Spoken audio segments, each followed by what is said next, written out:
Okay, this is a Scott family interview. Take one. Who wants to go first? I'll go first since I'm the oldest.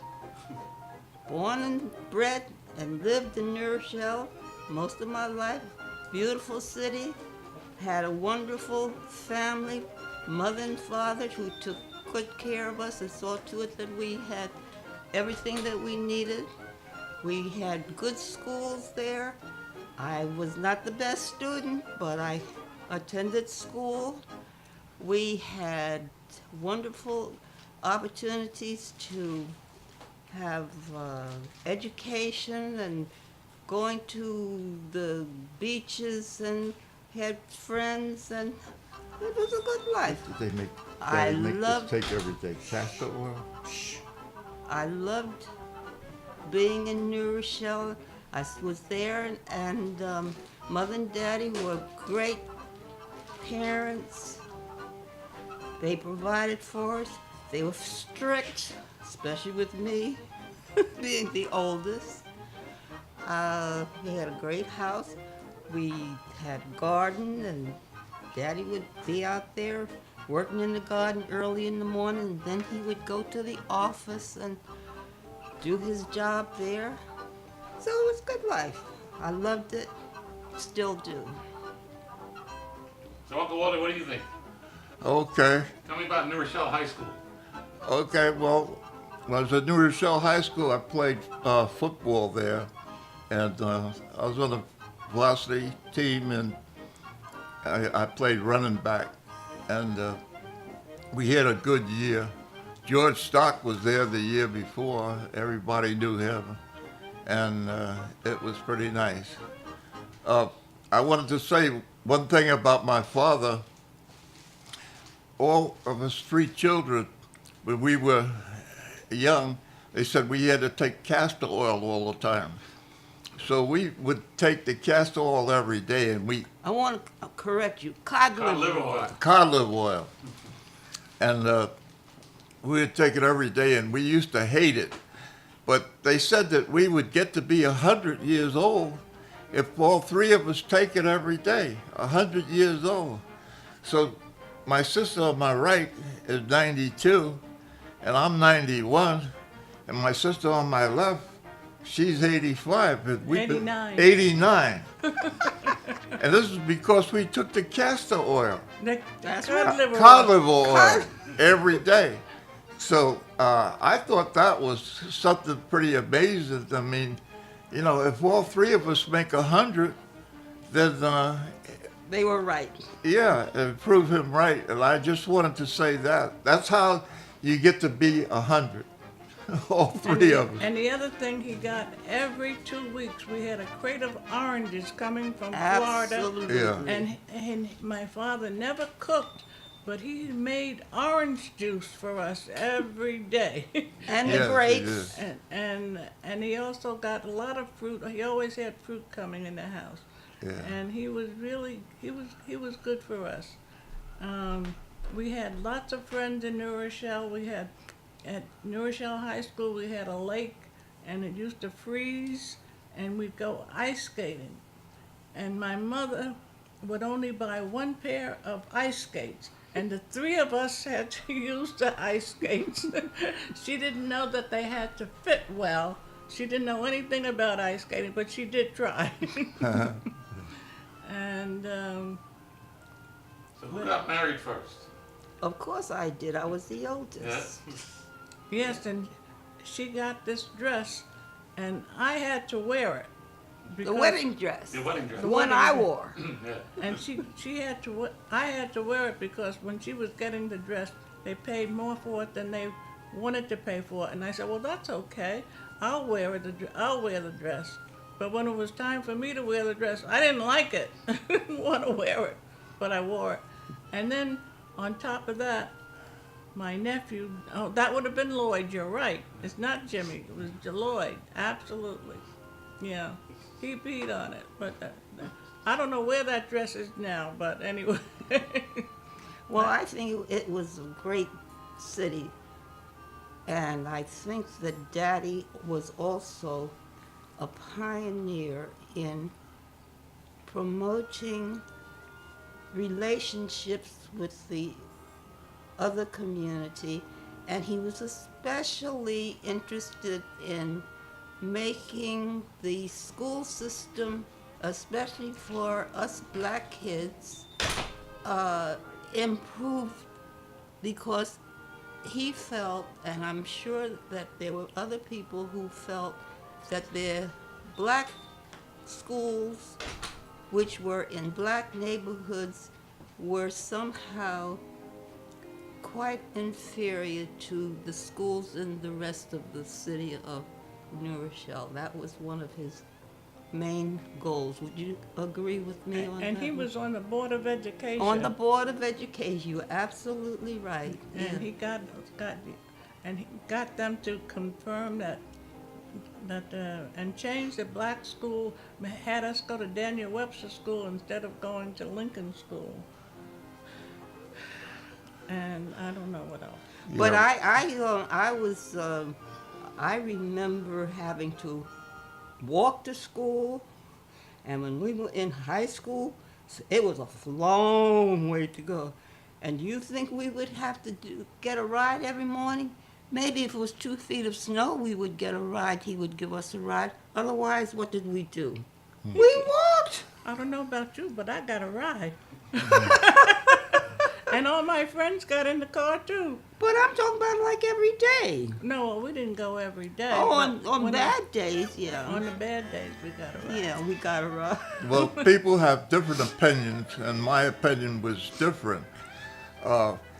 They made it a racial issue, and that's what the fight was all about. They said that the education wasn't equal unless you integrate schools. But here's what they did. They made it an all-black school, and just blacks went there. And I had the fun of my life was when I was going to elementary school. I really loved it there, and I loved being around all black people. And when I got to about the 7th grade, that was junior high school, and I went to junior high school, and that was integrated. So when it was integrated with all other races, and it was different. And I'm so glad that I went to grammar school with all black, because that was really the fun of my life. And I'm glad that the integration didn't happen to me, because when they integrated with the whites and the blacks, well, I didn't see any advantage at all to me. And I like being with black people better, because, I mean, that was my race, and that's how I felt about it. So, And I remember my father was not a spanker, and neither was my mother. But I remember the one spanking we all got. we were supposed to take piano lessons. And the piano teacher, Miss Sherlin, came Yeah. to give us lessons, Yeah. and none of us would take it. Yeah. So my father, and he never wanted to spank me. He might spank them, but he never wanted to spank me. But because he spanked them, he had to spank me too. But that was the only spanking I ever remember getting. Yeah. Well, speaking of spankings, the one I remember was I was 16 years old. And I was supposed to have been home from going to some party or other with my friends. I was supposed to have been home by 6 o'clock. I got home at 8 o'clock and he met me at the door with his strap, with the friends there sitting in the car watching all of this. And I thought that was horrible. And I still remember, I can still feel the strap. That's a scene right out of Leave It to Beaver, I think. Anyway, that was enough. But growing up in New Rochelle was a wonderful experience. I didn't realize it until after I had left, I guess. Good, clean city, opportunities there. Daddy was the first black dentist, and we, And they only had 2 black dentists, Yeah. Dr. Gunther and Dr. Starr. yeah, and so we had a good life there. So They how many kids in your high school went to college? Like about? have no idea. I mean, was that the normal or is it not normal? I don't know. I have no idea. Never thought about it. Me either. But anyway, we had good friends, and I still have one good friend, Dorothy. But the other friends that I had are all dead. All but Dorothy. She's still alive and lives in Massachusetts. And old Walter still lives there at 138, so that's a blessing too, to know that the house Oh, is that's still right. I forgot being about that. well taken care of, and knowing that the yard that Daddy and Mother both, they used to love to go out there and dig, plant, and, you know, and the yard was always something that they tried, not for me, I never did like doing that, but they tried to get me to like it anyway. I didn't like it either. Did you guys used to go to Aunt Bessie's? Oh, Bessie- yeah, Aunt Bessie. Aunt Bessie, she lived in Kingston, New York. But she also lived in New Rochelle. She used to live with us when I was a little girl. Okay. Yeah, but that was near the end of her life. But prior to that, she lived in Kingston, and Kingston, New York, yeah. yeah. But Aunt Bessie, I used to adore. Aunt Bessie was married to Uncle Jack, who had a Candy store. newspaper. And boy, oh boy, and they loved me because they didn't have children. And they love me too. Well, I was the oldest, so therefore I was spoiled, I think. But Uncle Jack was wonderful. we had a good family, wonderful family. did. Still do. And I'm appreciative and I'm very grateful and thankful. And as a matter of fact, I see some of the plantings here in Sag Harbor from my mother's yard. What about Holiday Hills? Did you guys go there or that was just us? Not me. No? I remember it, but I don't remember it. Because T used to go there for the garden club meetings. Yeah. I remember when I learned to drive there by myself, but I don't remember it too much. So Aunt D, how come you never learned to drive? I did finally learn, but I never really had the need. I didn't need to drive. Yeah. And I really didn't really want to. I never had the inclination to want to. It just happened that I didn't. Uncle Walter, who taught you to drive? Repeat the question. Who taught you to drive? Myself, I guess. But everybody, you know, that was 15 or 16 years old, I mean, they were learning to drive, and because you saw everybody else doing it, I mean, you know, you wanted to do it too. Not me. And but I used to love to drive, and especially in California, because when you live in California, you have to have a car. No, but I'm talking about New Rochelle, In New Rochelle, you don't need a car. I mean, you can always get a bus or Walk. what have you. But in California, you need a car. I mean, you can't make it without a car. And T never learned to drive. Huh? T never No, learned to drive. no, she never drove. Me either. No. No, my mother and my sister on my right, never drove, but Well, everybody. I wanted to know, and I learned fast. Yeah. And I used to take Daddy to work every day and keep the car, and I'd go to work and come back and get him, and it was a good thing. At one time, my father loaned me the car. So me and my friend down in Brooklyn, he was a hippie and we were going to go out. So my father, when we borrowed the car, he didn't know we were going to go out and drink all night. So anyway, we took the car and it was raining and the streets were slippery. And anyway, I ran into a trolley and hit the trolley. And so my father, after I wrecked the car, he didn't get on my case about it or anything. He just went on and fixed it and he didn't say a word. And I was really glad that he didn't punish me for doing that because I really felt I needed to get punished.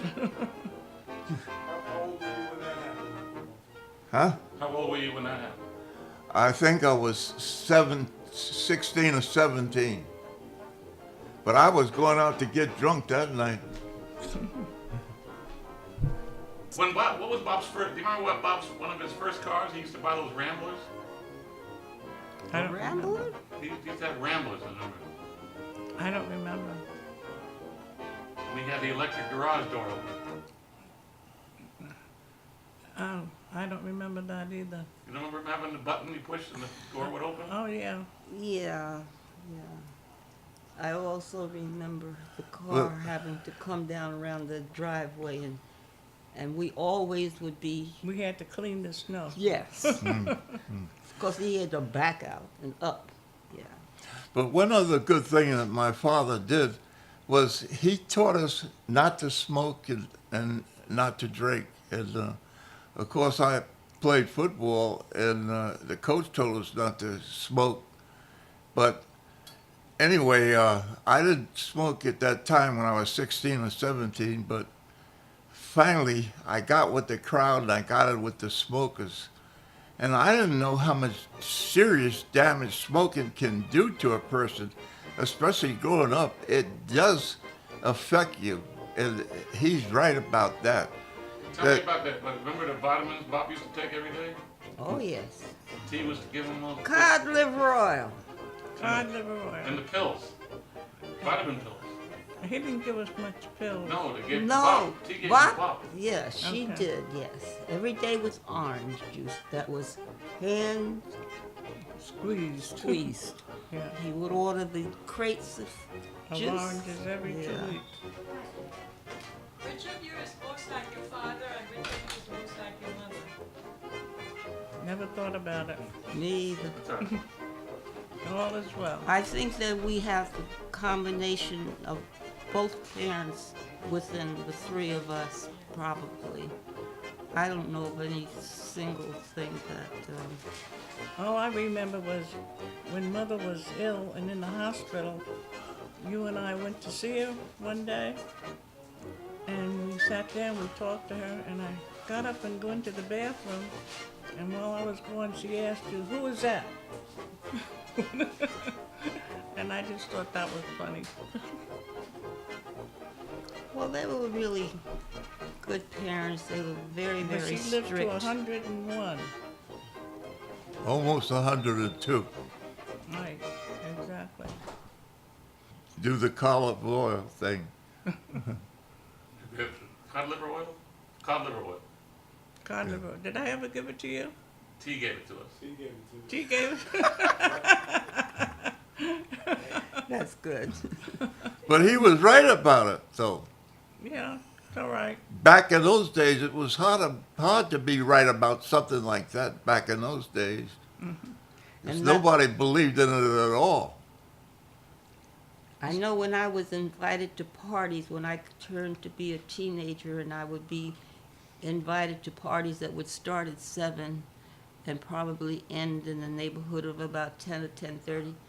When Daddy got through with the office and closed up the office, and he had to pick me up, it didn't matter what time it was. I may have just gotten to the party maybe 15 minutes, but he would religiously pick me up. No questions asked, no tears, no can I please stay? You just did it. Yep. You think that's about enough? Yeah, Think that's good? all is well. Okay. Thank you. Yeah. Okay.